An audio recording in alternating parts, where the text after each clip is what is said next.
तिचर मूल ना थुड़िंदो,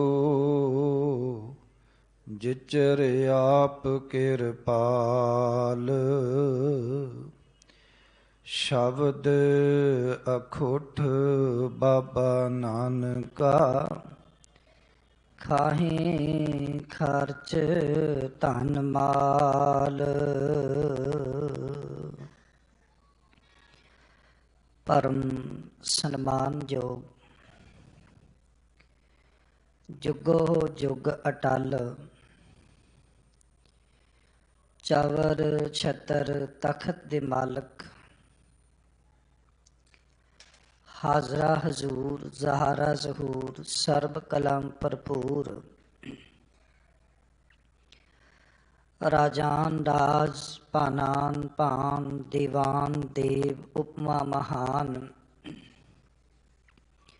वालिए कुल दो जहां, लोक परलोक हलत बलत दे सहाय। दो जहानां दे वाली, दसां ही पातशाहियां दी आत्मक जोत। गुरता गद्दी उत्ते सुभाए मान, धन सतगुरु श्री गुरु ग्रंथ साहिब सच्चे पातशाह महाराज जी दी पावन अते पवित्र हजूरी दा आनंद मान रहे गुरु के महान सतसंगी जनों। आप जी दे बहुत वड्डे भाग ने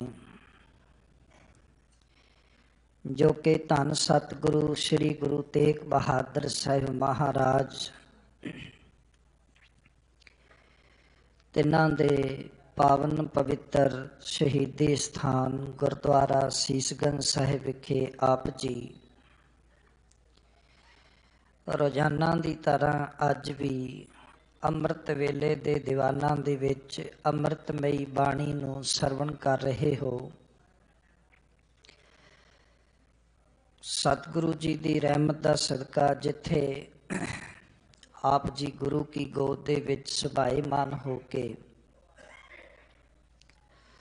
ਗੁਰਬਾਣੀ ਨੂੰ ਸਰਵਣ ਕਰਦੇ ਹੋ, ਉੱਥੇ PTC ਚੈਨਲ ਦੇ ਰਾਹੀਂ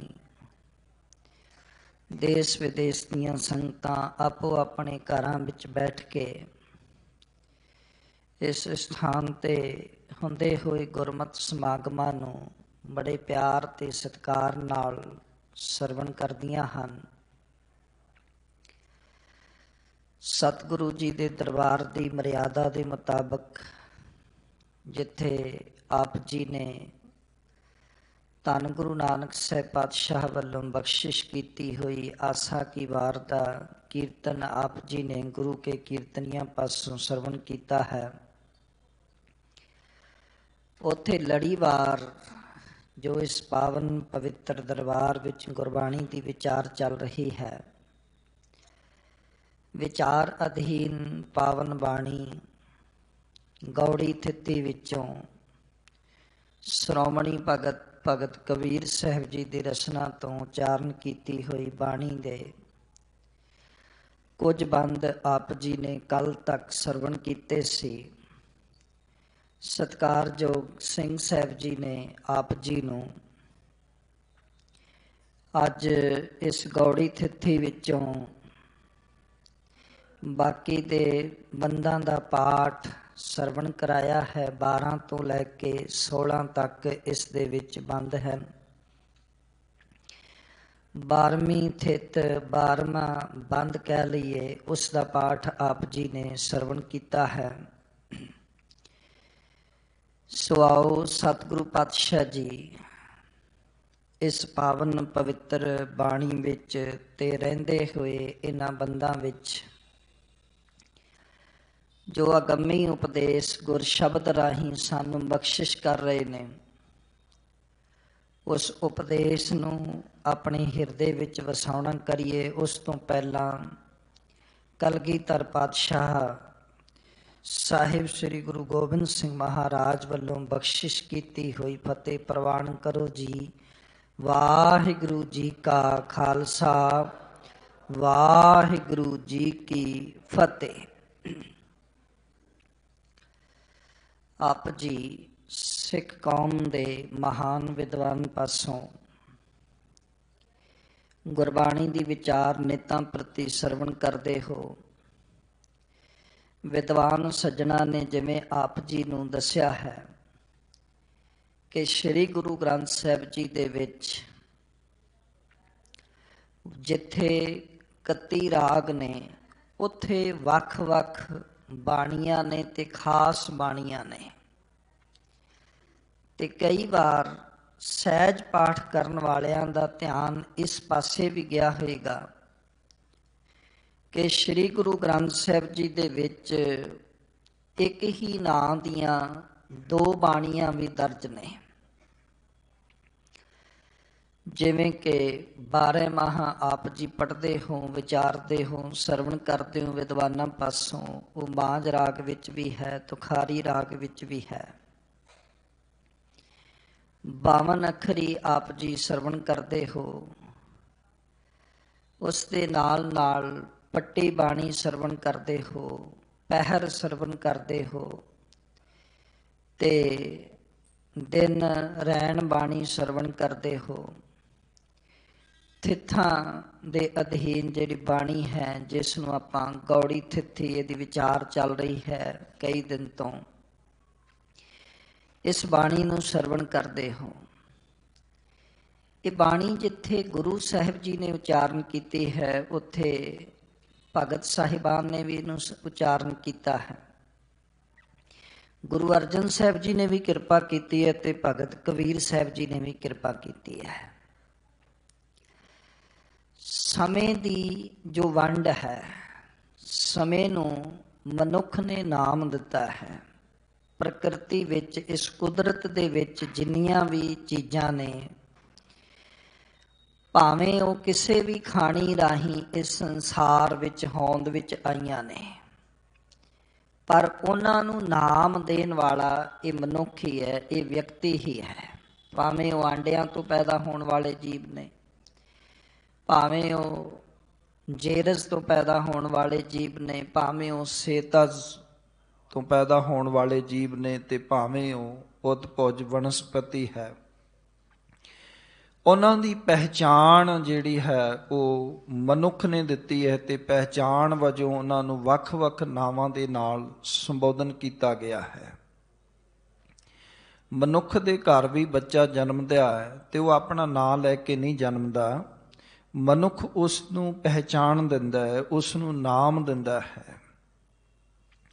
ਪ੍ਰਕਿਰਤੀ ਵਿੱਚ ਜੋ ਕੁਝ ਹੈ ਉਸ ਦਾ ਨਾਮ ਮਨੁੱਖ ਨੇ ਰੱਖਿਆ, ਆਪਣੀ ਸਹੂਲਤ ਵਾਸਤੇ ਰੱਖਿਆ ਵੀ ਇਹਦੀ ਪਹਿਚਾਣ ਹੋ ਜਾਏ। ਜੋ ਸਮਾਂ ਹੈ, ਇਸ ਸਮੇਂ ਦੀ ਇਕਾਈ ਨੂੰ ਵੰਡਦਿਆਂ ਹੋਇਆਂ ਛੋਟੀ ਤੋਂ ਛੋਟੀ ਸਮੇਂ ਦੀ ਇਕਾਈ ਤੇ ਵੱਡੀ ਤੋਂ ਵੱਡੀ ਨੂੰ ਮਨੁੱਖ ਨੇ ਨਾਮ ਦਿੱਤਾ ਹੈ। ਜਿਵੇਂ ਅਸੀਂ ਪੜ੍ਹਦੇ ਹਾਂ, ਵਿਸਵੇ, ਚਸੀਆਂ, ਘੜੀਆਂ, ਪਹਿਰਾਂ, ਥਿੱਥੀ, ਵਾਰੀ, ਮਾਹ ਹੋਵਾ।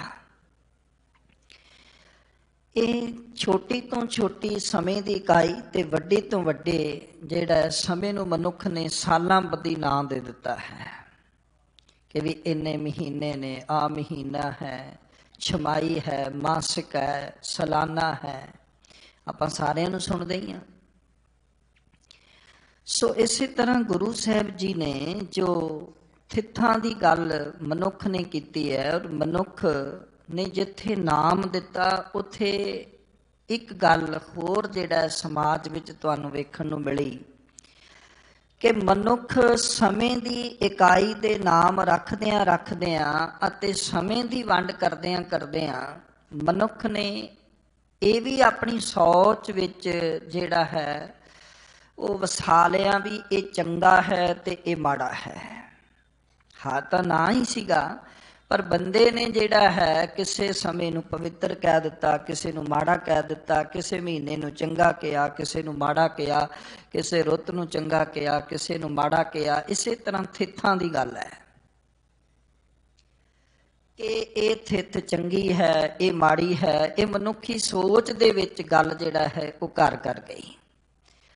ਜਦੋਂ ਇਹ ਗੱਲ ਘਰ ਕਰ ਜਾਂਦੀ ਹੈ ਮਨੁੱਖੀ ਸੋਚ ਦੇ ਵਿੱਚ ਕਿ ਇਹ ਥਿੱਤ ਚੰਗੀ ਹੈ ਤੇ ਇਹ ਮਾੜੀ ਹੈ, ਫਿਰ ਮਨੁੱਖ ਨੇ ਪੁਜਾਰੀਵਾਦ ਦਾ ਸਹਾਰਾ ਲਿਆ ਤੇ ਸਹਾਰਾ ਲੈਣ ਤੋਂ ਬਾਅਦ ਉਹਨੂੰ ਉੱਥੋਂ ਕੀ ਮਿਲਿਆ ਭਈ ਇਸ ਥਿੱਤ ਨੂੰ ਇਹ ਵਾਲਾ ਵਰਤ ਰੱਖੇਗਾ, ਇਹ ਵਾਲੀ ਪੂਜਾ ਕਰੇਗਾ ਤਾਂ ਤੇਰਾ ਇਹ ਸਮਾਂ ਜਿਹੜਾ ਹੈ ਇਹ ਸਫਲਾ ਹੋਏਗਾ।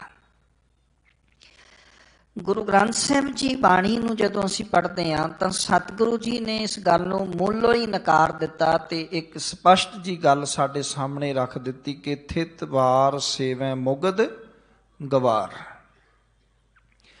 ਪਾਤਸ਼ਾਹ ਜੀ ਨੇ ਕਿਹਾ ਜਿਹੜੇ ਇਸ ਤਰ੍ਹਾਂ ਥਿੱਤਾਂ ਤੇ ਵਾਰਾਂ ਦੀ ਸੇਵਾ ਕਰਦੇ ਨੇ ਜਾਂ ਪੂਜਾ ਕਰਦੇ ਨੇ ਕਿਸੇ ਖਾਸ ਢੰਗ ਨਾਲ, ਸਤਿਗੁਰੂ ਕਹਿੰਦੇ ਨੇ ਇਹ ਤਾਂ ਮੁਗਧ ਤੇ ਮੂਰਖਪਣੇ ਦੀ ਗੱਲ ਹੈ, ਇਹਦੇ ਵਿੱਚੋਂ ਕੁਝ ਪ੍ਰਾਪਤ ਨਹੀਂ ਹੋਣਾ ਹੈ। ਫਿਰ ਸੁੱਤੇ ਸਿੱਧ ਇਹ ਸਾਡੇ ਜਿਹਨ ਵਿੱਚ ਵੀ ਸਵਾਲ ਉੱਠ ਸਕਦਾ ਹੈ ਕਿ ਫਿਰ ਗੁਰੂ ਸਾਹਿਬ ਜੀ ਨੇ ਇਹ ਜੋ ਥਿੱਥਾਂ ਬਾਣੀ ਉਚਾਰਨ ਕੀਤੀ ਹੈ ਜਾਂ ਭਗਤ ਕਬੀਰ ਸਾਹਿਬ ਜੀ ਨੇ ਉਚਾਰਨ ਕੀਤੀ ਹੈ ਜਾਂ ਗੁਰੂ ਸਾਹਿਬ ਜੀ ਨੇ ਜਿਹੜਾ ਹੈ ਰਾਮਕਲੀ ਰਾਗ ਵਿੱਚ ਰੁੱਤਾਂ ਦੇ ਹੈਡਿੰਗ ਹੇਠ ਵੀ ਬਾਣੀ ਉਚਾਰਨ ਕੀਤੀ ਹੈ ਜਾਂ 12 ਮਾਹਾਂ ਮਹੀਨਿਆਂ ਬੱਧੀ ਬਾਣੀ ਉਚਾਰਨ ਕੀਤੀ ਹੈਗੀ ਹੈ, ਫਿਰ ਇਹ ਕਿਉਂ ਗੁਰੂ ਸਾਹਿਬ ਜੀ ਨੇ ਉਚਾਰਨ ਕੀਤੀ ਹੈ? ਸਿੱਧੇ ਸਿੱਧੇ ਸਵਾਲ ਹੋਏਗਾ। ਪਰ ਉਸ ਸਵਾਲ ਦਾ ਹੱਲ ਤਦੇ ਹੀ ਨਿਕਲ ਸਕਦਾ ਹੈ ਜੇ ਅਸੀਂ ਗੁਰੂ ਸਾਹਿਬ ਜੀ ਦੇ ਉਪਦੇਸ਼ ਨੂੰ ਪੜ੍ਹਾਂਗੇ ਤੇ ਸਮਝਾਂਗੇ। ਭਈ ਮਹੀਨਿਆਂ ਦੇ ਸੰਬੰਧ ਵਿੱਚ ਗੁਰੂ ਸਾਹਿਬ ਜੀ ਨੇ ਜੋ 12 ਮਾਹ ਉਚਾਰਨ ਕੀਤਾ ਤੇ ਗੁਰੂ ਸਾਹਿਬ ਉਸ ਦੇ ਵਿੱਚ ਕਹਿ ਕੀ ਰਹੇ ਨੇ, ਦੁਨਿਆਵੀ ਲੋਕ ਕੀ ਕਹਿ ਰਹੇ ਨੇ ਤੇ ਗੁਰੂ ਸਾਹਿਬ ਜੀ ਕੀ ਸਾਨੂੰ ਅਧਿਆਤਮਿਕ ਉਪਦੇਸ਼ ਦੇ ਰਹੇ ਨੇ। ਇਸੇ ਤਰ੍ਹਾਂ ਕਿ ਥਿੱਥਾਂ ਦੇ ਬਾਰੇ ਦੂਜੇ ਲੋਕ ਕੀ ਕਹਿ ਰਹੇ ਨੇ ਤੇ ਗੁਰੂ ਸਾਹਿਬ ਜੀ ਨੇ ਜਿਹੜਾ ਹੈ ਉਹ ਕੀ ਸਾਨੂੰ ਅਧਿਆਤਮਿਕ ਉਪਦੇਸ਼ ਦਿੱਤਾ ਹੈ। ਜਿੰਨਾ ਚਿਰ ਅਸੀਂ ਆਪ ਨਹੀਂ ਪੜਾਂਗੇ, ਆਪ ਗੁਰਬਾਣੀ ਦੀ ਖੋਜ ਨਹੀਂ ਕਰਾਂਗੇ, ਉਨਾ ਚਿਰ ਸਾਡੇ ਸਾਰੇ ਸਵਾਲਾਂ ਦਾ ਜਵਾਬ ਜਿਹੜਾ ਉਹ ਨਹੀਂ ਮਿਲਣਾ। ਜਦੋਂ ਅਸੀਂ ਪੜਾਂਗੇ ਫਿਰ ਸਾਨੂੰ ਵਾਕਈ ਯਕੀਨ ਹੋਏਗਾ ਕਿ ਗੁਰੂ ਸਾਹਿਬ ਜੀ ਤਾਂ ਸਾਨੂੰ ਉਸ ਇੱਕ ਅਕਾਲ ਪੁਰਖ, ਉਸ ਇੱਕ ਵਾਹਿਦ ਪਰਮੇਸ਼ਰ ਨਾਲ ਜੋੜ ਰਹੇ ਨੇ, ਜਿਸ ਦਾ ਹੋਕਾ ਗੁਰੂ ਸਾਹਿਬ ਜੀ ਸਾਨੂੰ ਦੇ ਕੇ ਗਏ ਨੇ ਨਾ ਕਿ ਭਾਈ ਉਸ ਇੱਕ ਨੂੰ ਸੇਵਣਾ ਹੈ। ਜਪੋ ਤਾਂ ਏਕੋ ਨਾਮਾ ਅਵਰ ਨਿਰਾਫਲ ਕਾਮਾ। ਆਪਣੇ ਇਸ ਭਟਕਦੇ ਹੋਏ ਮਨ ਨੂੰ ਉਸ ਇੱਕ ਨਾਲ ਜੋੜਨਾ ਹੈ, ਉਸ ਇੱਕ ਨੂੰ ਆਪਣੇ ਮਨ ਵਿੱਚ ਵਸਾਉਣਾ ਹੈਗਾ ਤੇ ਤੁਸੀਂ ਉਸ ਇੱਕ ਦੇ ਲੜ ਲੱਗਣਾ ਹੈਗਾ। ਸੋ ਗੁਰੂ ਸਾਹਿਬ ਜੀ ਨੇ ਇਹਨਾਂ ਥਿੱਥਾਂ ਦੇ ਵਿੱਚ ਵੀ ਬੜਾ ਪਿਆਰਾ ਸੰਦੇਸ਼ ਸਾਨੂੰ ਦਿੱਤਾ ਹੈ। ਤੇ ਗੁਰੂ ਸਵਾਰਿਓ, ਸਤਿਗੁਰੂ ਪਾਤਸ਼ਾਹ ਜੀ ਇਸ ਅੱਜ ਦੇ ਪਾਵਨ ਪਵਿੱਤਰ ਉਪਦੇਸ਼ ਰਾਹੀਂ ਜੋ ਕਿ ਜਿਸ ਨੂੰ ਕਿ ਗੁਰੂ ਪਾਤਸ਼ਾਹ ਜੀ ਨੇ ਇਸ ਸ਼ਬਦ ਦੇ ਵਿੱਚ, ਇਸ ਬੰਦ ਦੇ ਵਿੱਚ ਬਾਰਸ ਬਾਹਰੈ ਉਗਵੈ ਸੂਰ ਦੀ ਗੱਲ ਕੀਤੀ ਹੈ। ਬਾਰਸ ਦਾ ਅਰਥ ਹੁੰਦਾ ਹੈ ਦਵਾਦਸੀ ਤਿਥ, ਭਾਵ 10 ਅਤੇ 2 12ਵੀਂ ਤਿਥ ਦੀ ਗੱਲ ਕਰ ਰਹੇ ਨੇ। ਗੁਰੂ ਸਾਹਿਬ ਜੀ ਕਹਿੰਦੇ ਨੇ ਕਿ ਭਾਈ ਬਾਰਸ ਬਾਹਰ ਉਗਵੈ ਸੂਰ, ਅਹਨਿਸ ਬਾਜੈ ਅਨਹਦ ਤੂਰ, ਦੇਖਿਆ ਤਿਹੂੰ ਲੋਕ ਕਾ ਪੀਓ,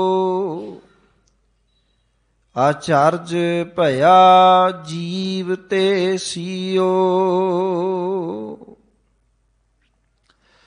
ਸਤਿਗੁਰੂ ਪਾਤਸ਼ਾਹ ਜੀ ਕਹਿਣ ਲੱਗੇ ਭਾਈ ਜਿਸ ਮਨੁੱਖ ਦਾ ਮਨ ਸਿਰਫ ਏਕ ਦਿਸ ਧਾਵੈ, ਇੱਕ ਦਿਸ਼ਾ ਵਾਲੇ ਪਾਸੇ ਧਾਉਂਦਾ ਹੈ, ਇੱਕ ਭਾਵ ਇੱਕ ਅਕਾਲ ਪੁਰਖ ਵਾਲੇ ਪਾਸੇ ਦੌੜਦਾ ਹੈ, ਇੱਕ ਪਰਮੇਸ਼ਵਰ ਦੀ ਪੂਜਾ ਕਰਦਾ ਹੈ, ਨਾ ਕਿ ਵੱਖ-ਵੱਖ ਕਿਸੇ ਹੋਰ ਚੀਜ਼ਾਂ ਦੀ।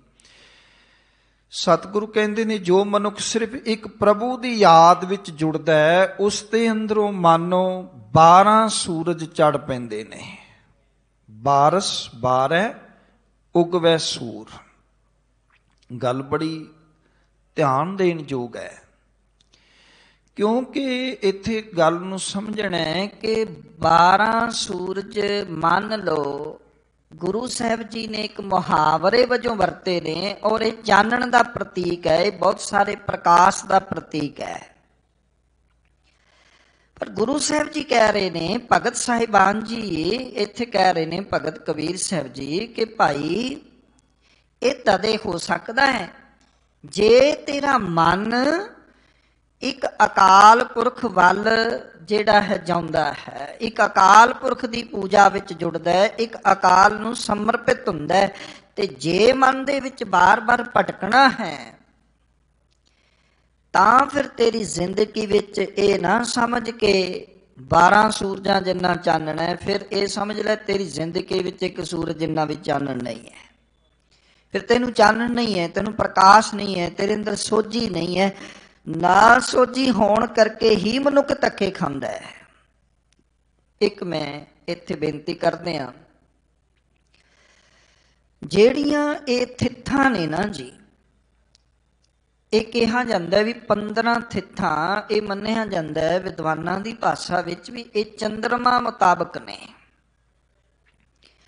ਜਿਹੜਾ 12ਵਾਂ ਹੈ ਉਹ ਉਹਦੀਆਂ ਜਿਹੜੀਆਂ ਥਿੱਥਾਂ ਚੱਲਦੀਆਂ ਨੇ, ਕਹਿ ਲਈਏ ਕਿ ਉਹ ਸੂਰਜ ਦੀ ਰਾਸ ਮੁਤਾਬਕ ਚੱਲਦੀਆਂ, ਵੀ ਸੂਰਜ ਇੱਕ ਰਾਸ ਤੋਂ ਦੂਜੀ ਰਾਸ ਵਿੱਚ ਪ੍ਰਵੇਸ਼ ਕਰਦਾ, ਜਿਹਦੀਆਂ 12 ਰਾਸਾਂ ਹੁੰਦੀਆਂ, ਤੇ ਇੱਕ ਰਾਸ ਤੋਂ ਦੂਜੀ ਰਾਸ ਵਿੱਚ ਪ੍ਰਵੇਸ਼ ਕਰਦਾ ਹੈ। ਤਾਂ ਲੋਕਾਂ ਨੇ ਮੰਨਿਆ ਵੀ ਉਸ ਦਿਨ ਜਿਹੜਾ ਹੈ ਉਹ ਮਹੀਨਾ ਤਬਦੀਲ ਹੁੰਦਾ ਹੈ, ਜਿਹਨੂੰ ਅਸੀਂ ਸਕ੍ਰਾਂਤੀ ਜਿਹੜਾ ਸੰਕਰਾਂਤ ਕਹਿੰਦੇ ਹੈਗੇ ਆ। ਇਸੇ ਤਰ੍ਹਾਂ ਥਿੱਥਾਂ ਜਿਹੜੀਆਂ ਨੇ ਉਹ ਚੰਦਰਮਾ ਦੇ ਮੁਤਾਬਕ ਨੇ। ਅਮਾਵਸਿਆ ਤੋਂ ਤੇ ਪੂਰਨਮਾਸੀ ਤੱਕ ਥਿੱਥਾਂ ਜਿਹੜੀਆਂ ਉਹ ਚੱਲਦੀਆਂ ਹੈਗੀਆਂ। ਅਮਾਵਸਿਆ ਬਾਰੇ ਤੁਹਾਨੂੰ ਸਾਰਿਆਂ ਨੂੰ ਪਤਾ ਹੈ, ਗਿਆਨ ਹੈ ਕਿ ਅਮਾਵਸਿਆ ਨੂੰ ਜਿਹੜਾ ਹੈ ਉਹ ਕਾਲੀ ਬੋਲੀ ਰਾਤ ਹੁੰਦੀ ਹੈ, ਹਨੇਰੀ ਰਾਤ ਹੁੰਦੀ ਹੈ, ਚੰਦਰਮਾ ਨਹੀਂ ਚੜ੍ਹਦਾ ਹੈ। ਪਰ ਪੂਰਨਮਾਸੀ ਨੂੰ ਚੰਦਰਮਾ ਜਿਹੜਾ ਹੈ ਉਹ ਪੂਰਨ ਹੋ ਜਾਂਦਾ ਹੈ। ਅੱਗੇ ਚੱਲ ਕੇ ਅਖੀਰਲੀ ਥਿੱਤ ਵਿੱਚ ਇਹ ਜ਼ਿਕਰ ਵੀ ਆਵੇਗਾ। ਸੋ ਸਾਨੂੰ ਜਿਹੜਾ ਹੈ ਉਹ ਨਾ ਅਮਾਵਸਿਆ ਦੀ ਕੋਈ ਗੱਲ ਹੈ ਤੇ ਨਾ ਪੂਰਨਮਾਸੀ ਦੀ ਗੱਲ ਹੈ। ਗੁਰਮਤਿ ਸਾਨੂੰ ਕੀ ਸਿਖਾ ਰਹੀ ਹੈ? ਗੁਰਮਤਿ ਇਹ ਸਿਖਾ ਰਹੀ ਹੈ ਕਿ ਭਾਈ ਮਨੁੱਖੀ ਜੀਵਨ ਦੇ ਵਿੱਚ ਅਮਾਵਸਿਆ ਵਰਗਾ ਹਨੇਰਾ ਪਸਰਿਆ ਹੋਇਆ ਹੈ। ਗੁਰੂ ਦੇ ਕੋਲ ਬੈਠ ਕੇ ਇਸ ਅਮਾਵਸਿਆ ਵਾਲੇ ਹਨੇਰੇ ਨੂੰ ਤੂੰ ਦੂਰ ਕਰਨਾ ਤੇ ਹੌਲੀ ਹੌਲੀ ਆਪਣੀ ਜ਼ਿੰਦਗੀ ਦੇ ਵਿੱਚ ਜਿਹੜਾ ਹੈ ਉਹ ਚਾਨਣ ਲੈ ਕੇ ਆਉਣਾ ਹੈ। ਗਿਆਨ ਪ੍ਰਾਪਤ ਕਰਕੇ ਗੁਰੂ ਕੋਲੋਂ ਇਹ ਚਾਨਣ ਲੈ ਕੇ ਆਉਣਾ ਤੇ ਤੂੰ ਪੂਰਨਮਾਸੀ ਦੇ ਚੰਨ ਵਰਗਾ ਹੋਣਾ, ਭਾਵ ਤੇਰੀ ਜ਼ਿੰਦਗੀ ਵਿੱਚ ਪੂਰਨ ਖਿੜਾਓ ਤੇ ਪੂਰਨ ਪ੍ਰਕਾਸ਼ ਹੋਵੇ। ਇਹ ਸੱਚ ਹੈ ਕਿ ਕੂੜ ਅਮਾਵਸ ਵਰਤਿਆ, ਸੰਸਾਰ ਦੇ ਵਿੱਚ ਕੂੜ ਅਮਾਵਸ ਵਰਤਿਆ ਪਿਆ। ਹਰ ਪਾਸੇ ਕੂੜ ਦਾ ਪਸਾਰ ਹੈ, ਝੂਠ ਦਾ ਬੋਲਬਾਲਾ ਹੈ, ਠੱਗੀਆਂ ਠੋਰੀਆਂ, ਕਲਹ ਕਲੇਸ਼, ਦੁੱਖ ਸੰਤਾਪ, ਪਾਪ, ਕਿੰਨਾ ਕੁਝ ਅਸੀਂ ਆਪਣੇ ਆਲੇ ਦੁਆਲੇ ਘਟਦਾ ਹੋਇਆ ਵੇਖਦੇ ਹਾਂ। ਇਹ ਸਭ ਤੋਂ ਨਿਜਾਤ ਲਿਆਉਣ ਵਾਸਤੇ, ਨਿਜਾਤ ਪਾਉਣ ਵਾਸਤੇ ਸਾਨੂੰ ਕੀ ਕਰਨਾ ਪਏਗਾ? ਸਾਡੇ ਕੋਲ ਕਿਹੜਾ ਸੂਰਜ ਹੈ, ਸਾਡੇ ਕੋਲ ਕਿਹੜਾ ਚੰਨ ਹੈ ਜਿਹਦੇ ਨਾਲ ਪੂਰਾ ਜ਼ਿੰਦਗੀ ਵਿੱਚ ਖਿੜਾਵ ਆ ਜਾਏ? ਤੇ ਸਤਿਗੁਰੂ ਪਾਤਸ਼ਾਹ ਕਹਿੰਦੇ ਤੁਹਾਡੇ ਕੋਲ ਵੀ ਚੰਨ ਹੈਗਾ ਹੈ, ਤੁਹਾਡੇ ਕੋਲ ਵੀ ਸੂਰਜ ਹੈ, ਤੁਹਾਡੇ ਕੋਲ ਵੀ ਪ੍ਰਕਾਸ਼ ਹੈ, ਤੁਹਾਡੇ ਕੋਲ ਤਾਂ ਉਹ ਰੱਬੀ ਬਾਣੀ ਹੈ। ਤੁਹਾਡੇ ਕੋਲ ਸਤਿਗੁਰਾਂ ਦੀ, ਗੁਰੂ ਸਾਹਿਬਾਨ ਦੀ, ਭਗਤ ਸਾਹਿਬਾਨ ਦੀ ਉਹ ਬਾਣੀ ਹੈ ਜਿਹੜੀ ਤੁਹਾਡੀ ਜ਼ਿੰਦਗੀ ਦੇ ਵਿੱਚ ਅਮਾਵਸਿਆਂ ਦੀ ਕਾਲੀ ਬੋਲੀ ਰਾਤ ਨੂੰ ਖਤਮ ਕਰਕੇ ਤੁਹਾਡੇ ਅੰਦਰ ਪੂਰਨਮਾਸੀ ਦਾ ਚੰਨ ਪ੍ਰਕਾਸ਼ਮਾਨ ਕਰ ਦਿੰਦੀ ਹੈ। ਗੁਰਬਾਣੀ ਇਸ ਜਗ ਮੈਂ ਚਾਨਣ, ਗੁਰਬਾਣੀ ਇਸ ਜਗ ਦੇ ਵਿੱਚ ਚਾਨਣ ਹੈ। ਸਤਿਗੁਰ ਸ਼ਬਦ ਉਜਾਰੋ ਦੀਪਾ, ਬਿਨਸਿਓ ਅੰਧਕਾਰ ਤੇ ਮੰਦਰ ਰਤਨ ਕੋਠੜੀ ਖੁੱਲੀ ਅਨੂਪਾ। ਭਾਈ ਸਤਿਗੁਰੂ ਦੇ ਦੀਵੇ ਕੋਲ ਬੈਠੋ, ਸਤਿਗੁਰੂ ਪਾਤਸ਼ਾਹ ਜੀ ਦੇ ਸ਼ਬਦ ਰੂਪੀ ਦੀਵੇ ਕੋਲ ਜਿਸ ਦਿਨ ਤੁਸੀਂ ਬੈਠੋਗੇ ਨਾ, ਤੇ ਤੁਹਾਡੀ ਜ਼ਿੰਦਗੀ ਦਾ ਅਮਾਵਸਿਆਂ ਦਾ ਹਨੇਰਾ ਇਹ ਦੂਰ ਹੋ ਜਾਏਗਾ। ਤੁਹਾਡੀ ਜ਼ਿੰਦਗੀ ਦੇ ਵਿੱਚ ਪ੍ਰਕਾਸ਼ ਹੋ ਜਾਏਗਾ, ਤੁਹਾਡੀ ਜ਼ਿੰਦਗੀ ਵਿੱਚ ਚਾਨਣ ਹੋ ਜਾਏਗਾ।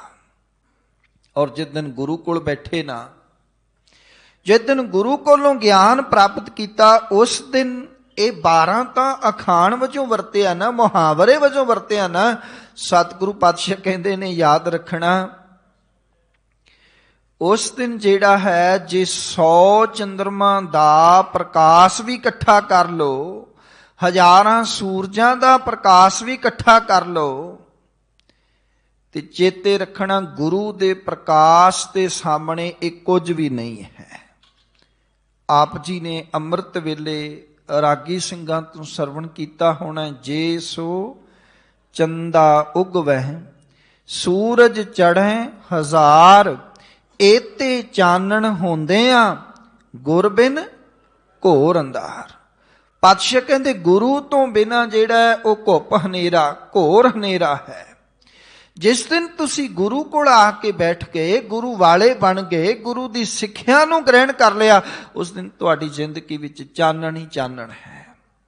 ਇਹ ਅਗਿਆਨਤਾ ਦਾ ਹਨੇਰਾ ਕੱਟਿਆ ਜਾਏਗਾ ਤੁਹਾਡੀ ਜ਼ਿੰਦਗੀ ਵਿੱਚੋਂ, ਇਹ ਅਮਾਵਸਿਆ ਦੂਰ ਹੋ ਜਾਏਗੀ, ਤੁਹਾਡੀ ਜ਼ਿੰਦਗੀ ਵਿੱਚ ਪੂਰਨਮਾਸੀ ਦਾ ਚੰਨ ਚੜ੍ਹ ਜਾਏਗਾ ਆਪਣੇ ਆਪ। ਪਰ ਉਸ ਵਾਸਤੇ ਤੁਹਾਨੂੰ ਗੁਰੂ ਕੀ ਰਜ਼ਾ, ਗੁਰੂ ਕੀ ਆਗਿਆ, ਸਤਿਗੁਰੂ ਪਾਤਸ਼ਾਹ ਜੀ ਦੀ ਸਿੱਖਿਆ, ਜਿੱਥੋਂ ਗੁਰੂ ਸਾਹਿਬ ਆਰੰਭਤਾ ਕਰਦੇ ਨੇ, ਸਿੱਖੀ ਸਿੱਖਿਆ ਗੁਰ ਵਿਚਾਰ ਆਪਣੇ ਮਨ ਦੇ ਵਿੱਚ ਧਾਰਨ ਕਰਕੇ, ਆਪਣੀ ਸੁਰਤ ਨੂੰ ਗੁਰੂ ਦਾ ਸੇਵਕ ਬਣਾ ਕੇ ਔਰ ਗੁਰੂ ਸ਼ਬਦ ਦੇ ਵਿੱਚ ਆਪਣੀ ਸੁਰਤ ਨੂੰ ਟਿਕਾ ਕੇ ਤੁਰੋਗੇ ਨਾ, ਉਸ ਦਿਨ ਤੁਹਾਡੀ ਜ਼ਿੰਦਗੀ ਵਿੱਚੋਂ ਜਿਹੜਾ ਅਗਿਆਨਤਾ ਦਾ ਹਨੇਰਾ ਦੌੜ ਜਾਏਗਾ, ਤੁਹਾਡੀ ਜ਼ਿੰਦਗੀ ਵਿੱਚ ਚਾਨਣ ਹੋ ਜਾਏਗਾ। ਗੁਰੂ ਸਵਾਰਿਓ, ਆਪਣੀ ਸੁਰਤ ਨੂੰ ਤੁਸੀਂ ਲੈ ਕੇ ਜਾਓ ਕਰਤਾਰਪੁਰ ਸਾਹਿਬ। ਕਰਤਾਰਪੁਰ ਦੀ ਧਰਮਸ਼ਾਲਾ ਵਿੱਚ ਗੁਰੂ ਨਾਨਕ ਸਾਹਿਬ ਜੀ ਦੇ ਸੇਵਕ ਵਜੋਂ ਭਾਈ ਲਹਿਣਾ ਜੀ ਆਏ ਨੇ। ਭਾਈ ਲਹਿਣਾ ਜੀ ਦੀ ਜ਼ਿੰਦਗੀ ਇੱਕ ਖੁੱਲੀ ਕਿਤਾਬ ਵਾਂਗ ਤੁਹਾਡੇ ਸਾਹਮਣੇ ਹੈ। ਕੌਣ ਨਹੀਂ ਜਾਣਦਾ ਕਿ ਭਾਈ ਲਹਿਣਾ ਜੀ 1532 ਤੋਂ ਪਹਿਲਾਂ ਜਿਹੜਾ ਹੈ ਉਹਨਾਂ ਨੇ ਕੋਈ ਇਹੋ ਜਿਹਾ ਸਥਾਨ ਨਹੀਂ ਸੀ ਛੱਡਿਆ ਜਿੱਥੇ ਉਹ ਨਾ ਗਏ ਹੋਣ। ਕਦੇ ਕਿਸੇ ਜਗਰਾਤੇ ਤੇ, ਕਦੇ ਕਿਸੇ ਦੀਆਂ ਭੇਟਾਵਾਂ ਗਾ ਰਹੇ ਨੇ, ਕਦੇ ਕਿਸੇ ਦੇਵੀ ਵਾਲੇ ਪਾਸੇ, ਕਦੇ ਕਿਸੇ ਪਾਸੇ। ਜ਼ਿੰਦਗੀ ਵਿੱਚ ਚਾਨਣ ਨਹੀਂ ਹੈ, ਜ਼ਿੰਦਗੀ ਵਿੱਚ ਪ੍ਰਕਾਸ਼ ਨਹੀਂ ਹੈ, ਜ਼ਿੰਦਗੀ ਵਿੱਚ ਸੋਝੀ ਨਹੀਂ ਹੈ, ਤੇ ਮਨ ਜਿਹੜਾ ਹੈ ਉਹ 10 ਦਿਸ਼ਾਵਾਂ ਵਿੱਚ ਧਾਉਂਦਾ ਰਹਿੰਦਾ ਹੈ, ਦੌੜਦਾ ਰਹਿੰਦਾ ਹੈ, ਭਟਕਦਾ ਰਹਿੰਦਾ ਹੈ, ਤੇ ਜਦ ਤੱਕ ਮਨ ਇੱਕ ਪਾਸੇ ਨਹੀਂ ਲੱਗਿਆ ਉਹ ਹਰ ਪਾਸੇ ਭਟਕ ਰਿਹਾ ਹੈ, ਦੌੜ ਰਿਹਾ ਹੈ। ਔਰ ਮਨ ਦਾ ਤੇ ਕੰਮ ਹੀ ਇਹ ਹੈ। ਕਬੀਰ ਸਾਹਿਬ ਕਹਿੰਦੇ ਨੇ, ਕਬੀਰ ਸਾਹਿਬ ਜੀ ਨੇ ਬੜੀ ਪਿਆਰੀ ਗੱਲ ਕੀਤੀ ਹੈ ਕਿ ਜਿਹੜਾ ਮਨ ਹੈ ਨਾ, ਕਬੀਰ ਮਨ ਪੰਖੀ ਭਇਓ ਉਡ ਉਡ ਦਹ ਦਿਸ ਜਾਏ, ਜੋ ਜੈਸੀ ਸੰਗਤ ਮਿਲੈ ਸੋ ਤੈਸੋ ਫਲ ਖਾਏ। ਕਬੀਰ ਸਾਹਿਬ ਆਖਦੇ ਨੇ ਵੀ ਇਹ ਮਨ ਪੰਖੀ ਦੀ ਨਿਆਈ ਹੈ, ਤੇ ਇਹ 10 ਦਿਸ਼ਾਵਾਂ ਵਿੱਚ ਉੱਡਦਾ ਰਹਿੰਦਾ ਹੈ, 10 ਦਿਸ਼ਾਵਾਂ ਵਿੱਚ ਭਟਕਦਾ ਰਹਿੰਦਾ ਹੈ। ਜਿੱਥੇ ਜਿਹੋ ਜੀ ਸੰਗਤ ਮਿਲ ਗਈ, ਜਿਸ ਨੇ ਜਿਵੇਂ ਪ੍ਰੇਰਿਆ ਉਸ ਪਾਸੇ ਹੋ ਤੁਰਦਾ।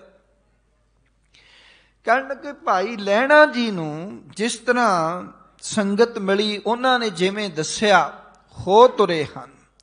ਪਰ ਇੱਕ ਦਿਨ ਜਦੋਂ ਰੱਬੀ ਬਾਣੀ ਗੁਰ ਉਪਦੇਸ਼ ਕੰਨਾਂ ਵਿੱਚ ਪਿਆ ਹੈ ਕਿ ਜਿਤ ਸੇਵੀਐ ਸੁਖ ਪਾਈਐ ਸੋ ਸਾਹਿਬ ਸਦਾ ਸੰਭਾਲੀਐ, ਜਿਤ ਕੀਤਾ ਪਾਈਐ ਆਪਣਾ ਸਾਕਾਲ ਬੁਰੀ ਕਿਉਂ ਘਾਲੀਐ, ਮੰਦਾ ਮੂਲ ਨ ਕੀਤੇ ਜੇ ਲੰਮੀ ਨਦਰ ਨਿਹਾਲੀਐ, ਤੇ ਵੇਹਾ ਪਾਸਾਂ ਢਾਲੀਐ ਕਿਛ ਲਾਹੇ ਉੱਪਰ ਘਾਲੀਐ।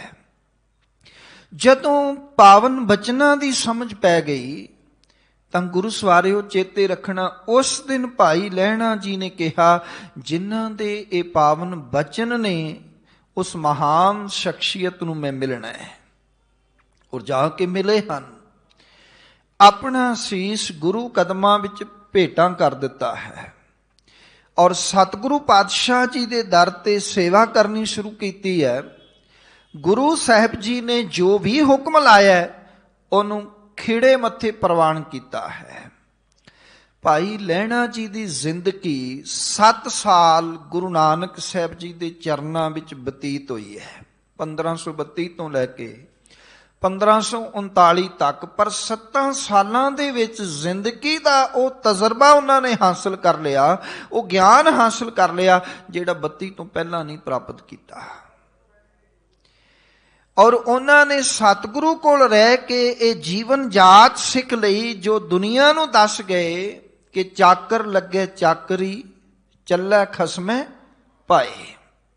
ਸੇਵਕ ਉਹ ਪ੍ਰਵਾਨ ਹੈ ਜਿਹੜਾ ਖਸਮ ਦੇ ਹੁਕਮ ਵਿੱਚ ਚੱਲਦਾ ਹੈ, ਮਾਲਕ ਦੀ ਰਜ਼ਾ ਵਿੱਚ ਚੱਲਦਾ ਹੈ। ਗੁਰੂ ਸਵਾਰਿਓ, ਜੇ ਕਦੇ ਗੁਰੂ ਸਾਹਿਬ ਜੀ ਨੇ ਪੁੱਛਿਆ ਲੈਣਿਆ ਰਾਤ ਕਿੰਨੀ ਕੁ ਬਤੀਤ ਹੋ ਗਈ ਹੈ, ਤੇ ਭਾਈ ਲਹਿਣਾ ਜੀ ਨੇ ਕਿਹਾ ਹੈ, ਗੁਰਦੇਵ ਜਿੰਨੀ ਕੁ ਬਤੀਤ ਹੋਈ ਹੈ ਤੁਹਾਡੇ ਭਾਣੇ ਵਿੱਚ ਬਤੀਤ ਹੋਈ ਹੈ, ਤੇ ਜਿੰਨੀ ਕੁ ਰਹਿੰਦੀ ਹੈ ਤੁਹਾਡੇ ਭਾਣੇ ਵਿੱਚ ਰਹਿੰਦੀ ਹੈ। ਇਹਨੂੰ ਕਹਿੰਦੇ ਨੇ ਗੁਰੂ ਦੀ ਰਜ਼ਾ ਵਿੱਚ ਤੁਰਨਾ, ਤੇ ਇੱਕ ਪਾਸੇ ਹੋ ਕੇ ਤੁਰਨਾ, ਮਨ ਨੂੰ ਇੱਕ ਦੇ ਲੜ ਲਾ ਦੇਣਾ, ਇੱਕ ਦੀ ਰਜ਼ਾ ਵਿੱਚ ਤੁਰ ਪੈਣਾ। ਜੇ ਅੱਧੀ ਰਾਤ ਨੂੰ ਧਰਮਸ਼ਾਲਾ ਦੀ ਕੰਧ ਉਸਾਰਨ ਦੀ ਗੱਲ ਹੈ ਤਾਂ ਵੀ 7 ਬਚਨ ਹੈ, ਜੇ ਮਰੀ ਚੂਹੀ ਬਾਹਰ ਸੁੱਟਣ ਦੀ ਗੱਲ ਹੈ ਤਾਂ ਵੀ 7 ਬਚਨ ਹੈ, ਜੇ ਮੁਰਦਾ ਖਾਣ ਦੀ ਗੱਲ ਹੈ ਤਾਂ ਵੀ 7 ਬਚਨ ਹੈ। ਤਾਂ ਵੀ ਗੁਰਦੇਵ ਕਹਿੰਦੇ ਨੇ ਦੱਸੋ ਕਿਸ ਪਾਸੋਂ ਖਾਵਾਂ, ਕਿੱਧਰੋਂ ਖਾਵਾਂ, ਸਿਰ ਵਾਲੇ ਪਾਸੋਂ ਕਿ ਪੈਰਾਂ ਵਾਲੇ ਪਾਸੋਂ। ਇਹ ਗੱਲ ਵੱਖਰੀ ਹੈ ਕਿ ਉੱਥੇ ਕੜਾ ਪ੍ਰਸਾਦ ਹੁੰਦਾ ਹੈ। ਗੁਰੂ ਸਵਾਰਿਓ, ਇੱਕ ਦਿਨ ਇੱਕ ਵਿਦਵਾਨ ਸਾਰੇ ਹੀ ਮੰਨਦੇ ਨੇ ਕਿ ਇਸੇ ਸਮੇਂ ਦੇ ਦੌਰਾਨ ਧੰਨ ਗੁਰੂ ਨਾਨਕ ਸਾਹਿਬ ਕਹਿੰਦੇ ਨੇ ਭਾਈ ਲਹਿਣਿਆ ਵੀ ਸਵੇਰੇ ਪ੍ਰਚਾਰ ਦੌਰਿਆਂ ਤੇ ਜਾਣਾ ਤੇ ਵਸਤਰ ਧੋਣੇ ਨੇ। ਹੁਣ ਅੱਜ ਵਰਗਾ ਸਮਾਂ ਨਹੀਂ ਸੀ ਕਿ ਵਸਤਰ ਧੋਣ ਵਾਸਤੇ ਸਾਡੇ ਘਰਾਂ ਵਿੱਚ ਵਾਸ਼ਿੰਗ ਮਸ਼ੀਨਾਂ ਨੇ ਤੇ ਨਾਲ ਹੀ ਘਰਾਂ ਦੇ ਪ੍ਰਬੰਧ ਕੀਤਾ ਹੋਇਆ, ਕਿਤੇ ਬਾਹਰ ਨਹੀਂ ਜਾਣਾ ਪੈਂਦਾ। ਉਸ ਸਮੇਂ ਦੇ ਵਿੱਚ ਵਸਤਰ ਧੋਣ ਵਾਸਤੇ ਪਾਣੀ ਦੇ ਸੋਮੇ ਕੋਲ ਜਾਣਾ ਪੈਂਦਾ ਸੀ, ਕਿਸੇ ਨਦੀ ਨਾਲੇ ਤੇ ਜਾਣਾ ਪੈਂਦਾ ਸੀਗਾ। ਤੇ ਭਾਈ ਲਹਿਣਾ ਜੀ ਨੇ 7 ਵਚਨ ਆਖਿਆ ਤੇ ਸਤਿਗੁਰੂ ਦੇ ਵਸਤਰਾਂ ਨੂੰ ਸਾਂਭਿਆ ਤੇ ਨਾਲ ਲੈ ਤੁਰੇ ਨੇ। ਕਹਿੰਦੇ ਨੇ ਭਾਈ ਲਹਿਣਾ ਜੀ ਨਦੀ ਦੇ ਕਿਨਾਰੇ ਤੇ ਵਸਤਰ ਧੋ ਰਹੇ ਨੇ। ਜਦੋਂ ਵਸਤਰ ਧੋ ਰਹੇ ਨੇ ਤੇ ਵਿਦਵਾਨ ਇਹ ਵੀ ਕਹਿੰਦੇ ਨੇ ਵੀ ਅੱਧੀ ਕੁ ਰਾਤ ਹੋਈ ਸੀ, ਸਾਰੇ ਹੀ ਮੰਨਦੇ ਨੇ। ਕੋਈ ਵੀ ਇਹ ਨਹੀਂ ਕਹਿੰਦਾ ਕਿ ਗੁਰੂ ਨਾਨਕ ਸਾਹਿਬ ਜੀ ਨੇ ਦਿਨ ਚੜੇ ਵਸਤਰ ਜਿਹੜਾ ਹੈ ਉਹ ਧੋਣ ਦੀ ਗੱਲ ਕੀਤੀ ਹੋਵੇ ਜਾਂ ਦੁਪਹਿਰ ਨੂੰ ਗੱਲ ਕੀਤੀ ਹੋਵੇ। ਰਾਤ ਹੋ ਰਹੀ ਹੈ, ਤੇ ਜਦੋਂ ਰਾਤ ਹੋ ਰਹੀ ਹੈ ਤੇ ਭਾਈ ਸਾਰੇ ਵਿਦਵਾਨ ਕਹਿੰਦੇ ਨੇ ਵੀ ਰਾਤ ਨੂੰ ਹੀ ਵਸਤਰ ਲੈ ਕੇ ਤੇ ਨਦੀ ਕਿਨਾਰੇ ਸਤਿਗੁਰੂ ਮਹਾਰਾਜ ਧੋਣ ਚਲੇ ਗਏ। ਤੇ ਸਾਰੇ ਵਿਦਵਾਨ ਇੱਕ ਗੱਲ ਬੜੇ ਕਮਾਲ ਦੀ ਲਿਖਦੇ ਨੇ। ਉਹ ਕਹਿੰਦੇ ਨੇ ਕਿ ਭਾਈ ਲਹਿਣਾ ਜੀ ਜਦੋਂ ਵਸਤਰ ਧੋ ਰਹੇ ਨੇ ਤਾਂ ਸੂਰਜ ਚੜ ਗਿਆ। ਸੂਰਜ ਚੜ ਗਿਆ। ਗੁਰੂ ਸਵਾਰਿਓ, ਤੁਸੀਂ ਸਾਰੇ ਵਿਦਵਾਨ ਦਾਨੇ ਪੁਰਸ਼ ਬੈਠੇ ਹੋ, ਕੀ ਤੁਹਾਨੂੰ ਪਤਾ ਹੈ ਵੀ ਅੱਧੀ ਰਾਤ ਨੂੰ ਸੂਰਜ ਚੜ ਸਕਦਾ ਹੈ? ਗੁਰਬਾਣੀ ਮੁਤਾਬਕ ਵੀ ਜੇ ਤੁਸੀਂ ਮੰਨੋਗੇ ਤਾਂ ਪਾਤਸ਼ਾਹ ਇੱਕ ਗੱਲ ਕਹਿੰਦੇ ਨੇ, ਭੈ ਵਿੱਚ ਚੰਦ ਤੇ ਭੈ ਵਿੱਚ ਸੂਰਜ। ਸੂਰਜ ਹੋਵੇ, ਚੰਦਰਮਾ ਹੋਵੇ, ਧਰਤੀ ਹੋਵੇ, ਇਸ ਕੁੱਲ ਦੁਨੀਆ ਵਿੱਚ ਜੋ ਕੁਝ ਘਟਨਾਕ੍ਰਮ ਵਾਪਰਦਾ ਹੈ ਨਾ, ਉਸ ਰੱਬੀ ਰਜ਼ਾ ਵਿੱਚ ਹੀ ਵਾਪਰਦਾ ਹੈ ਤੇ ਰੱਬੀ ਹੁਕਮ ਵਿੱਚ ਵਾਪਰਦਾ ਹੈ। ਹੁਕਮ ਅਦੂਲੀ ਜਿਹੜਾ ਹੈ ਉਹ ਕੋਈ ਵੀ ਨਹੀਂ ਕਰਦਾ। ਨਾ ਸੂਰਜ ਹੈ ਤੇ ਨਾ ਚੰਦਰਮਾ ਹੈ ਤੇ ਨਾ ਅੱਗ ਹੈ ਨਾ ਧਰਤੀ ਹੈ। ਕੋਈ ਵੀ ਹੁਕਮ ਅਦੂਲੀ ਨਹੀਂ ਕਰਦਾ, ਉਹਦੇ ਹੁਕਮ ਵਿੱਚ ਹੀ ਤੁਰਦਾ ਹੈ। ਤੇ ਜੇ ਰੱਬ ਵੱਲੋਂ ਸੂਰਜ ਨੂੰ ਇੱਕ ਖਾਸ ਸਮਾਂ ਦਿੱਤਾ ਗਿਆ ਹੈ ਵੀ ਉਸ ਸਮੇਂ ਚੜ੍ਹਨਾ ਹੈ, ਇਹ ਕਿਵੇਂ ਹੋ ਗਿਆ ਕਿ ਅੱਧੀ ਰਾਤ ਨੂੰ ਸੂਰਜ ਚੜ੍ਹ ਗਿਆ? ਹੁਣ ਸੂਰਜ ਨੂੰ ਤਾਂ ਇੱਕ ਖਾਸ ਸਮਾਂ ਦਿੱਤਾ ਹੋਇਆ ਨਾ, ਉਹ ਤਾਂ ਉਸੇ ਖਾਸ ਸਮੇਂ ਵਿੱਚ ਚੜ੍ਹਨਾ ਹੈ, ਅਤੇ ਉਸੇ ਖਾਸ ਸਮੇਂ ਵਿੱਚ ਸੂਰਜ ਲੁਕ ਜਾਂਦਾ ਹੈ, ਛਿਪ ਜਾਂਦਾ ਹੈ, ਡੁੱਬ ਜਾਂਦਾ ਹੈ। ਇੱਕ ਖਾਸ ਸਮਾਂ ਹੈ ਚੰਦਰਮਾ ਵਾਸਤੇ, ਉਸੇ ਖਾਸ ਸਮੇਂ ਵਿੱਚ ਉਹ ਚੜ੍ਹਦਾ ਹੈ, ਉਸੇ ਖਾਸ ਸਮੇਂ ਵਿੱਚ ਉਹ ਲੁਪਤ ਹੋ ਜਾਂਦਾ ਹੈ। ਫਿਰ ਉਸ ਦਿਨ ਕਿਵੇਂ ਸੂਰਜ ਚੜ੍ਹ ਗਿਆ? ਕੀ ਵਿਦਵਾਨ ਸੱਜਣ ਗਲਤ ਨੇ? ਨਹੀਂ।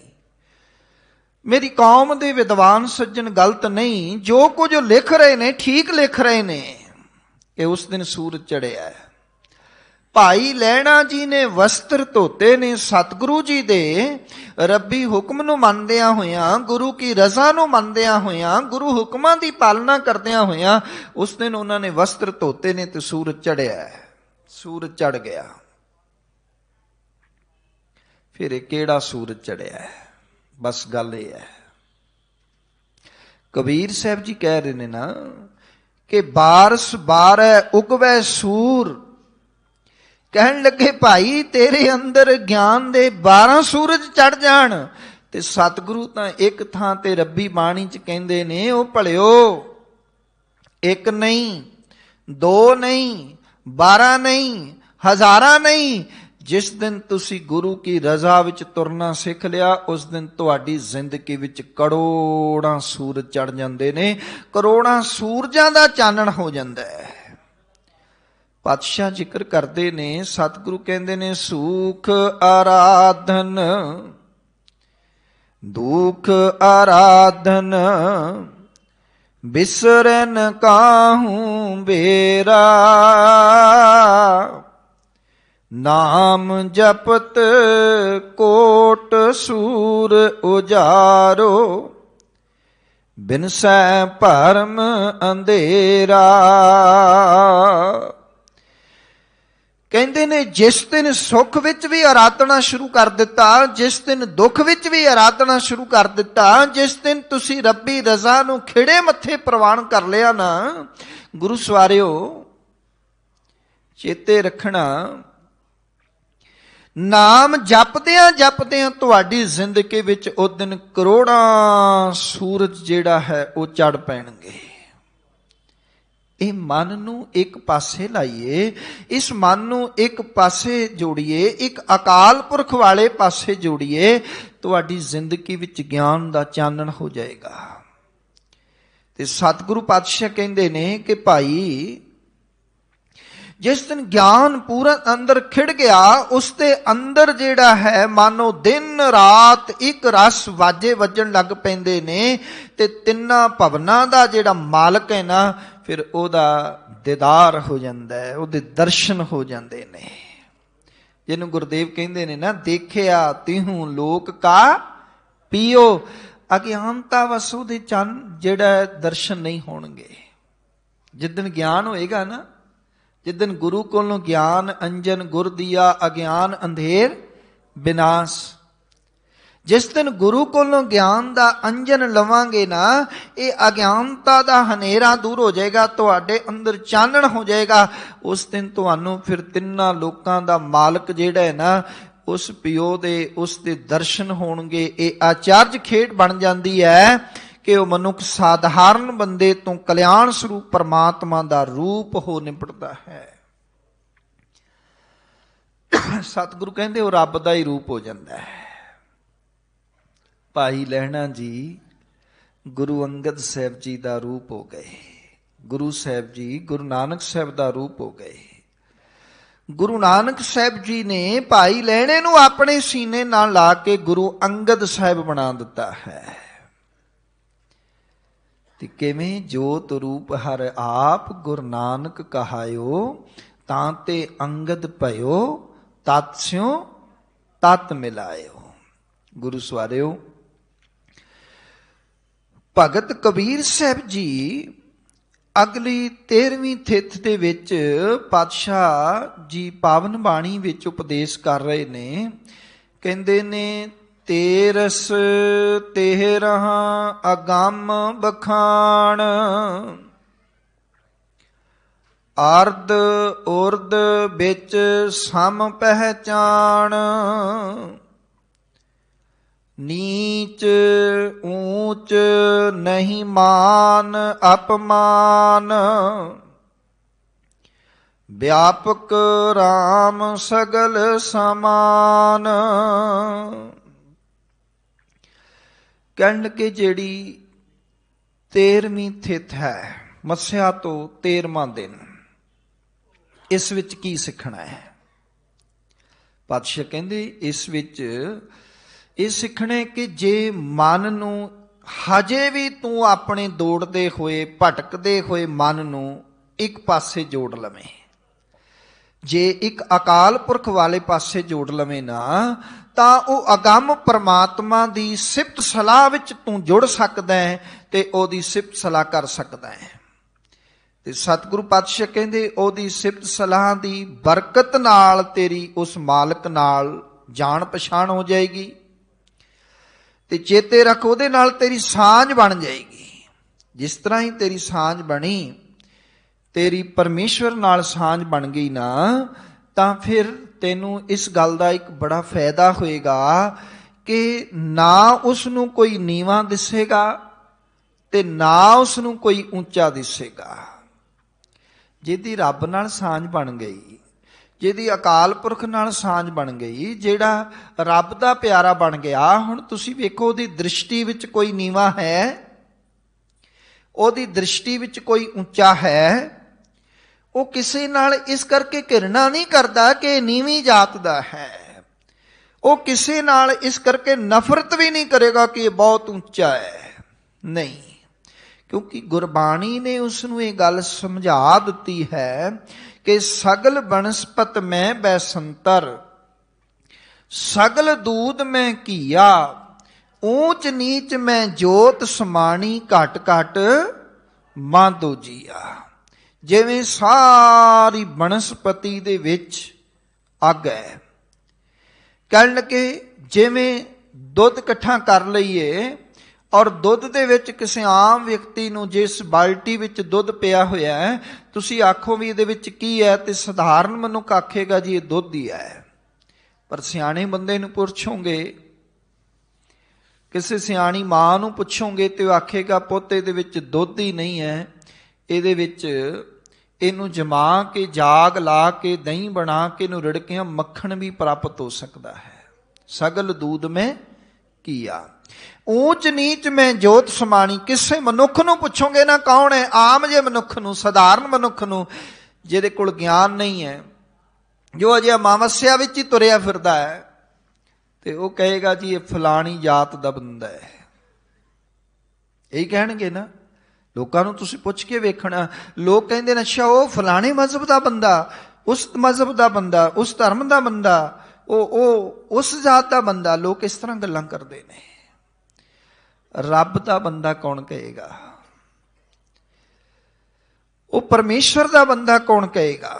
ਗੁਰੂ ਸਵਾਰਿਓ, ਉਹ ਕਹੇਗਾ ਜਿਸ ਨੂੰ ਇਹ ਗੱਲ ਸਮਝ ਆਉਂਦੀ ਹੈ ਕਿ ਊਚ ਨੀਚ ਮੈਂ ਜੋਤ ਸਮਾਣੀ, ਜਿਸ ਨੂੰ ਇਹ ਗੱਲ ਸਮਝ ਆਉਂਦੀ ਹੈ ਸਭ ਮੈਂ ਜੋਤ, ਜੋਤ ਹੈ ਸੋਏ, ਤਿਸ ਦੇ ਚਾਨਣ ਸਭ ਮੈਂ ਚਾਨਣ ਹੋਏ। ਗੱਲਾਂ ਕਰਨ ਵਾਲਿਆਂ ਨੇ ਤਾਂ ਗੁਰੂ ਨਾਨਕ ਸਾਹਿਬ ਜੀ ਨੂੰ ਕਿਹਾ ਮਰਦਾਨੇ ਮਿਰਾਸੀ ਨੂੰ ਨਾਲ ਲੈ ਕੇ ਘੁੰਮਦੇ ਹੋ।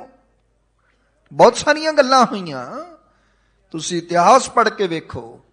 ਪਰ ਗੁਰੂ ਨਾਨਕ ਸਾਹਿਬ ਜੀ ਨੇ ਜਦੋਂ ਵੀ ਕਿਹਾ, ਭਾਵੇਂ ਉਹ ਭਾਈ ਮਰਦਾਨਾ ਜੀ ਨੂੰ ਕੋਲ ਬਿਠਾ ਕੇ ਤੇ ਭਾਵੇਂ ਉਹ ਭਾਈ ਲਾਲੋ ਜੀ ਨੂੰ ਕੋਲ ਬਿਠਾ ਕੇ, ਮੇਰੇ ਮਾਲਕ ਨੇ ਇੱਕੋ ਹੀ ਗੱਲ ਕਹੀ, ਨੀਚਾਂ ਅੰਦਰ ਨੀਚ ਜਾਤ, ਨੀਚੀ ਹੂੰ ਅਤ ਨੀਚ, ਨਾਨਕ ਤਿਨ ਕੈ ਸੰਗ ਸਾਤ, ਵੱਡਿਆਂ ਸਿਉ ਕਿਆ ਰੀਸ। ਜਿੱਥੈ ਨੀਚ ਸੰਭਾਲੀਆਂ ਤਿੱਥੈ ਨਦਰ ਤੇਰੀ ਬਖਸ਼ਿਸ਼।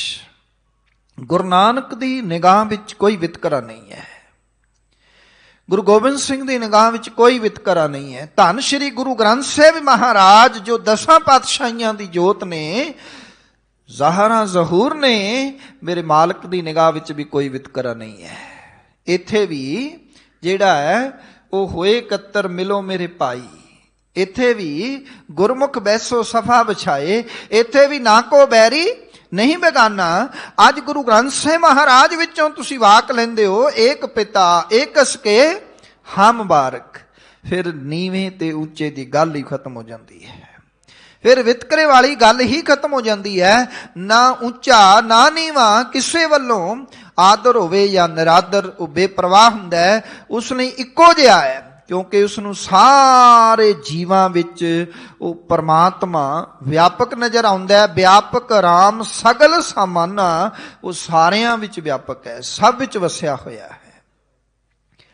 ਤੇ ਮੇਰੇ ਗੁਰਦੇਵ ਫਿਰ 14ਵੀਂ ਥਿੱਤ ਵਿੱਚ ਬਖਸ਼ਿਸ਼ ਕਰਦੇ ਨੇ, 14 ਲੋਕ ਮੰਝਾਰ, ਰੋਮ ਰੋਮ ਮੈਂ ਬਸੈ ਮੁਰਾਰ।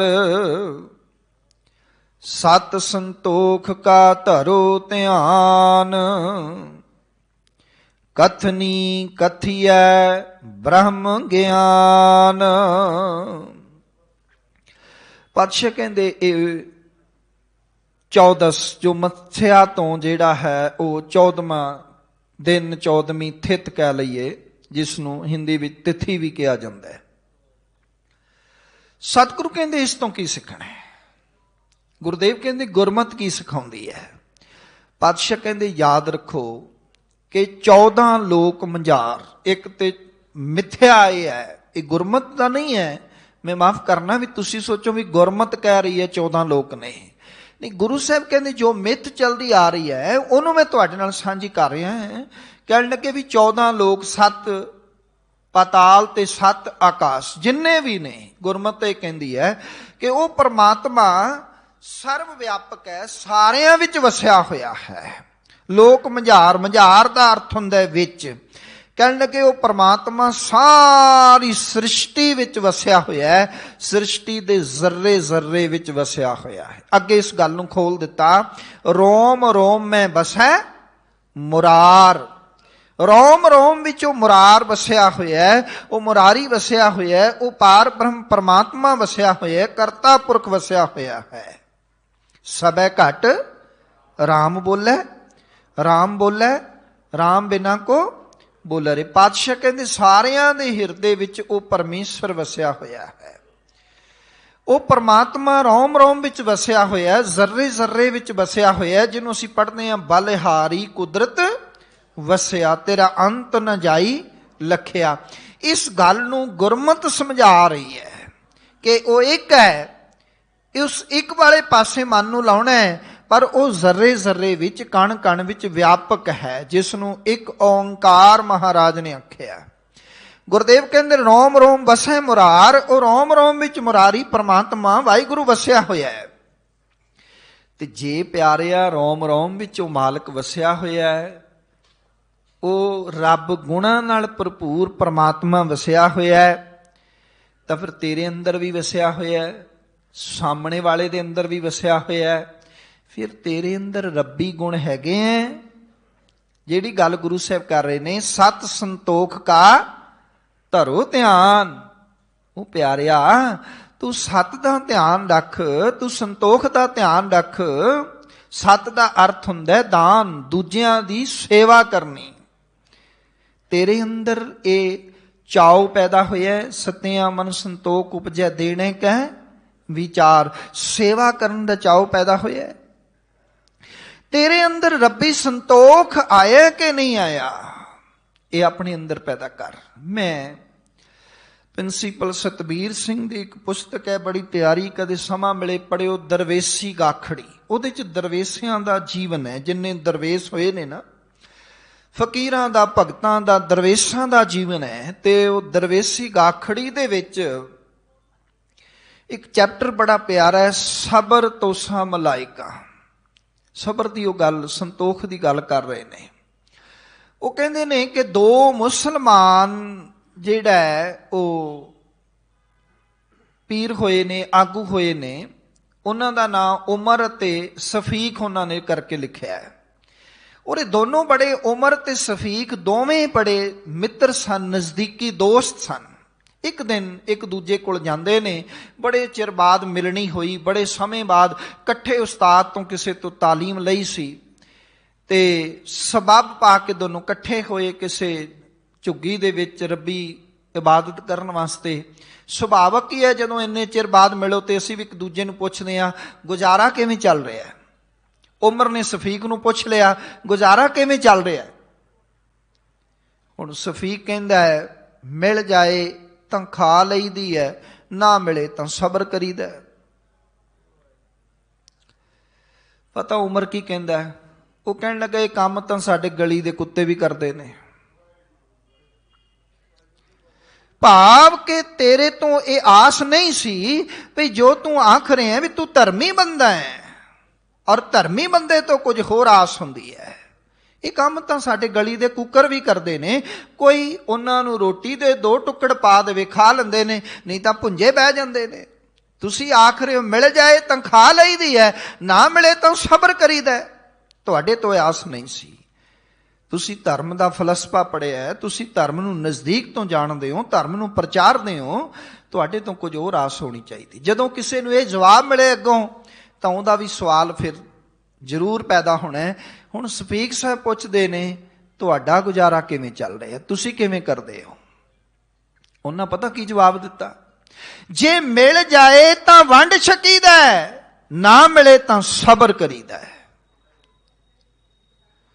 ਉਹ ਉੱਠਿਆ, ਉਹਨੇ ਪੈਰ ਚੁੰਮ ਲਏ। ਉਹ ਕਹਿੰਦਾ ਵਾਹ, ਜਿਸ ਤਰੀਕੇ ਨਾਲ ਧਰਮ ਨੂੰ ਤੂੰ ਸਮਝਿਆ ਮੈਂ ਨਹੀਂ ਸਮਝ ਸਕਿਆ, ਮੈਂ ਨਹੀਂ ਸਮਝ ਸਕਿਆ।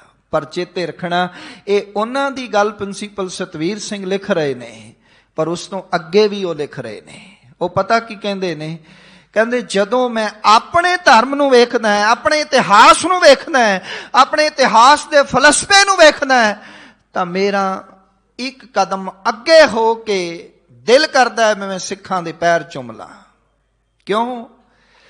ਕਹਿਣ ਲੱਗੇ ਜਦੋਂ ਵਕਤ ਆਇਆ ਕਿ ਘਰ ਕੇ ਕੱਢੇ ਬਨ ਲੁਕੈ, ਬਨ ਕੱਢ ਨੀਰ ਲੁਕਾਈ, ਨੀਰ ਕੇ ਕੱਢੇ ਕਹਾਂ ਲੁਕੈ, ਕਾਹੋ ਸਿੰਘ ਕੱਤ ਜਾਈ। ਸਿੰਘਾਂ ਦੇ ਹਾਲਾਤ ਇੰਨੇ ਮਾੜੇ ਹੋ ਗਏ ਕਿ ਲਖਪਤ ਰਾਏ ਵਰਗਿਆਂ ਨੇ ਘਰਾਂ ਨੂੰ ਅੱਗਾਂ ਲਾ ਦਿੱਤੀਆਂ, ਜੰਗਲਾਂ ਨੂੰ ਅੱਗਾਂ ਲਾ ਦਿੱਤੀਆਂ। ਉਦੋਂ ਸਿੰਘਾਂ ਦੇ ਘਰ ਘੋੜਿਆਂ ਦੀਆਂ ਕਾਠੀਆਂ ਹੁੰਦੇ ਸੀ, ਤੇ ਕਿ ਇੱਕ ਸਿੰਘ ਕਈ ਦਿਨ ਬਾਅਦ ਕਿਸੇ ਪਿੰਡ ਵਿੱਚ ਗਜਾ ਕਰਨ ਵੀ ਆ ਜਾਂਦਾ ਨਾ, ਤੇ ਮਾਈ ਦਾਲ ਦਾ ਡੋਲੂ ਫੜਾ ਦਿੰਦੀ, 4 ਪ੍ਰਸ਼ਾਦੇ ਫੜਾ ਦਿੰਦੀ। ਉਹ ਕਈ ਦਿਨਾਂ ਦਾ ਭੁੱਖਾ ਭੁੰਜੇ ਬਹਿ ਕੇ ਪ੍ਰਸ਼ਾਦਾ ਨਹੀਂ ਸੀ ਛਕਦਾ। ਉਹ ਜੰਗਲ ਦੇ ਉੱਚੇ ਟਿੱਲੇ ਤੇ ਚੜ ਕੇ ਆਵਾਜ਼ ਦਿੰਦਾ ਸੀ, ਆਵਾਜ਼ਾਂ ਦਿੰਦਾ ਸੀ, ਹੋਕਾ ਦਿੰਦਾ ਸੀ। ਹਾਲਾਂਕਿ ਕਈ ਦਿਨ ਦਾ ਭੁੱਖਾ ਸੀ, ਛਕ ਸਕਦਾ ਸੀ ਕੱਲਾ, ਪਰ ਯਾਦ ਰੱਖੋ ਉਹਦੀ ਜ਼ਿੰਦਗੀ ਵਿੱਚ ਸੱਥ ਤੇ ਸੰਤੋਖ ਮਾਲਕ ਨੇ ਇੰਨਾ ਭਰ ਦਿੱਤਾ, ਸਬਰ ਇੰਨਾ ਭਰ ਦਿੱਤਾ। ਬਾਣੀ ਪੜ੍ਹ ਕੇ ਕਹਿਣ ਲੱਗੇ, ਉਹ ਕਹਿੰਦਾ ਦੇਤ ਆਵਾਜ਼ਾ ਭੁੱਖਾ ਹੈ ਕੋਊ, ਆਓ ਦੇਗ ਤਿਆਰ ਗੁਰ ਹੋਈ। ਉਸ ਸਮੇਂ ਬੈਰੀ ਕਿਮ ਆਵੈ, ਪਰਮ ਮੀਤ ਸਮਤਾ ਹੀ ਛਕਾਵੈ।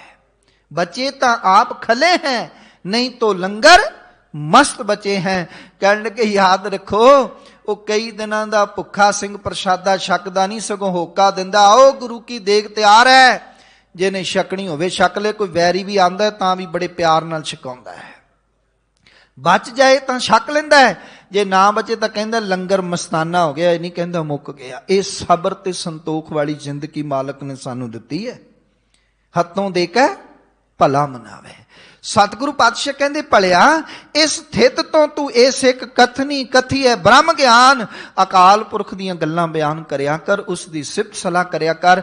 अखीरली थित है पून्यो पूरा चंद आकाश, पसरै कला सहज परगास। आद अंत मद होए रहे आथीर, सुख सागर में रमे कबीर। पूर्णमासी नूं कहंदे ने चंद्रमा पूर्ण हो जाता है। मस्सिया तो ज्यों तुरिया है हौली हौली उहदे विच वाधा होना शुरू हुंदा है, एकादशी दूज तीज ये पूर्णमासी तक पूर्ण हो जाता है। मैं कह दियां फिर कि मस्सिया तो जिंदगी शुरू होएगी कि हम अंधले अंध बिखें बिखराते अज्ञानता तो। याद रखना पर यह चाहिए भी जिंदगी श्री राग तो शुरू होवे, श्री राग पढ़दे पढ़दे जिंदगी विच प्रभात रात आ जाए। ये गुरु ग्रंथ साहब की फिलॉसफी है कि श्री राग रात का राग है, प्रभात राग सवेर का राग है। तू श्री राग की बाणी पढ़नी शुरू कर, तेरे अंदर प्रभात आ जाए। तू मस्सिया तो शुरुआत की है, तेरे अंदर पूर्णमासी का चन्न खिड़ जाए, ज्ञान का चानन हो जाए, प्रकाश हो जाए तेरे अंदर। जिवें चंद्रमा पूर्ण हुंदा है हौली हौली, ते सतगुरु कहंदे परसरै कला सहज प्रकाश, तेरे अंदर सहज आ जाए, तेरे अंदर टिका आ जाए। ते सतगुरु पातशाह कहंदे ने तू अंदर तेरे अंदर पूर्ण खिड़ाव आ जाए। ते गुरदेव कहंदे ने आद अंत मद होए रहे आथीर। ओ परमात्मा वाहिगुरु जिसनूं असीं आद सच जुगाद सच है भी सच नानक होसी भी सच पढ़ते हाँ ते जानते हाँ कि वह परमात्मा हर वेले हर समय मौजूद है। सतगुरु पातशाह कहंदे ने तू अपनी सुरत उस विच जोड़, ਸੁਖ ਸਾਗਰ ਮੈਂ ਰਮੈ ਕਬੀਰ।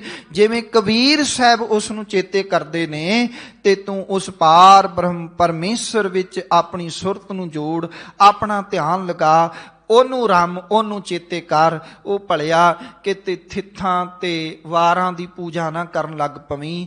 ਪੂਜਾ ਅਕਾਲ ਕੀ, ਪਰਚਾ ਸ਼ਬਦ ਕਾ, ਦੀਦਾਰ ਖਾਲਸੇ ਕਾ। ਇਹ ਤੇਰੇ ਸਤਿਗੁਰਾਂ ਨੇ ਤੈਨੂੰ ਦ੍ਰਿੜ ਕਰਾਇਆ, ਇਸ ਦਾ ਤੂੰ ਧਾਰਨੀ ਹੋਵੀਂ। ਸਮਾਂ ਸਮਾਪਤ ਹੈ। ਇੱਥੋਂ ਦੇ ਸਮੂਹ ਸਿੰਘ ਸਾਹਿਬਾਨ ਦਾ ਧੰਨਵਾਦ, ਖਾਸ ਧੰਨਵਾਦ ਸਿੰਘ ਸਾਹਿਬ ਗਿਆਨੀ ਹਰਨਾਮ ਸਿੰਘ ਜੀ ਦਾ, ਜਿਹੜੇ ਅਥਾਹ ਪਿਆਰ ਬਖਸ਼ਿਸ਼ ਕਰਦੇ ਨੇ। ਧੰਨਵਾਦੀ ਹਾਂ ਦਿੱਲੀ ਸਿੱਖ ਗੁਰਦੁਆਰਾ ਪ੍ਰਬੰਧਕ ਕਮੇਟੀ ਦੀ, ਧਰਮ ਪ੍ਰਚਾਰ ਕਮੇਟੀ ਦਾ। ਸਤਿਗੁਰੂ ਪਾਤਸ਼ਾਹ ਕਿਰਪਾ ਕਰਨ। ਕੋਟਾਨ ਕੋਟ ਸ਼ੁਕਰ ਸ੍ਰੀ ਗੁਰੂ ਗ੍ਰੰਥ ਸਾਹਿਬ ਮਹਾਰਾਜ ਜੀ ਦਾ, ਜਿਨ੍ਹਾਂ ਨੇ ਆਪ ਰਹਿਮਤ ਭਰਿਆ ਹੱਥ ਰੱਖ ਕੇ ਆਪ ਰੱਬ ਵਰਗੀਆਂ ਸੰਗਤਾਂ ਦੇ ਦਰਸ਼ਨ ਕਰਾਏ ਨੇ ਜੀ। ਭੁੱਲਾਂ ਮੇਰੀਆਂ ਜਾਣ ਕੇ ਮੇਰੀ ਝੋਲੀ ਵਿੱਚ ਪਾ ਦੇਣੀਆਂ, ਗਿਆਨ ਸਤਿਗੁਰੂ ਦਾ ਜਾਣ ਕੇ ਆਪਣੇ ਹਿਰਦੇ ਵਿੱਚ ਵਸਾਇਓ ਜੀ। ਬਖਸ਼ੋ ਭੁੱਲਾਂ, ਫਤਿਹ ਪ੍ਰਵਾਨ ਕਰੋ ਜੀ। ਵਾਹਿਗੁਰੂ ਜੀ ਕਾ ਖਾਲਸਾ, ਵਾਹਿਗੁਰੂ ਜੀ ਕੀ ਫਤਿਹ।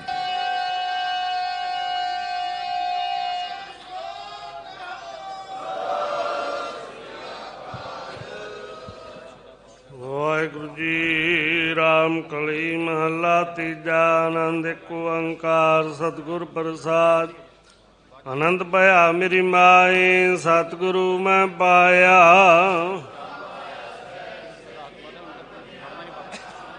ਰਾਗ ਰਤਨ ਪਰਵਾਰ ਭਰੀਆਂ ਸ਼ਬਦ ਗਾਵਣ ਆਈਆਂ। ਕਹਿ ਨਾਨਕ ਆਨੰਦ ਹੋਵਾ ਸਤਿਗੁਰੂ ਮੈਂ ਪਾਇਆ।